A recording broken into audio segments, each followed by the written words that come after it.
घर में एक डिब्बा रख लो, ताला डाल दो, ऊपर से छेद कर दो, उसमें कुछ सिक्का विक्का रुपया पैसा, जब भी कहीं कुछ अच्छा काम होता है, जन्म उत्सव होता है, मंगल उत्सव होता है, और भी जो भी कुछ होता है, बच्चों के हाथ से डलवा, उसमें गोलक में डलवा,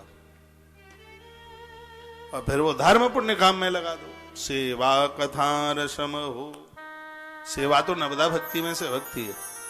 सेवा कथा रसम हो नितराम पिबत्वम, ये दोनों अमृत बन जाएंगे, और इस अमृत को नितराम पिबत्वम, रोज पियो, नित्य पियो, नित्य पियो।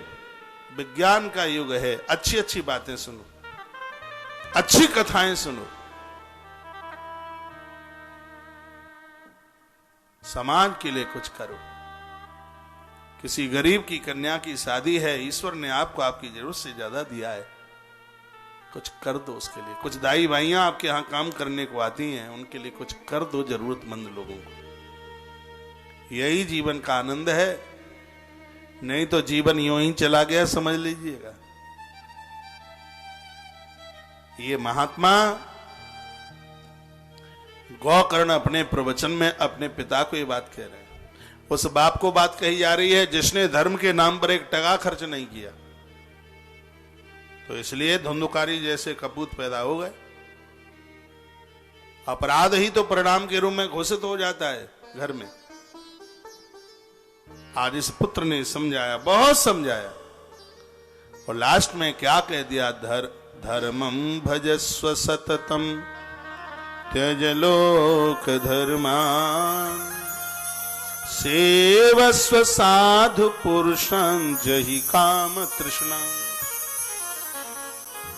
अन्यस्य दोष गुण चिंतन माशु मुक्त्वा सेवा कथार समहो नितराम पिबत्वम।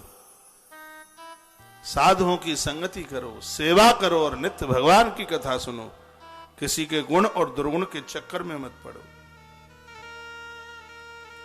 पिताजी इसी में कल्याण है, इसी में आत्म उद्धार है। उसी समय देर नहीं लगाई, 5 मिनट की कथा आत्मदेव ने सुनी, घर छोड़ करके बंदा हरिद्वार पहुंच गया। और यहां सदियों से कथा सुनी जा रही है, बुलंदशहर नहीं छूटता। कितनी कथाएं सुनी गई, कितनी। कल हम पूछ रहे थे कि बुलंदशहर में कथा होती, महाराज जी यहां तो कथा कभी बंद ही नहीं होती, 4-6 तो अभी भी चल रही होंगी कहीं गली मोहल्ले में। इतनी कथाएं होती हैं, और इतनी कथाएं होने के बाद परिवर्तन नहीं होता।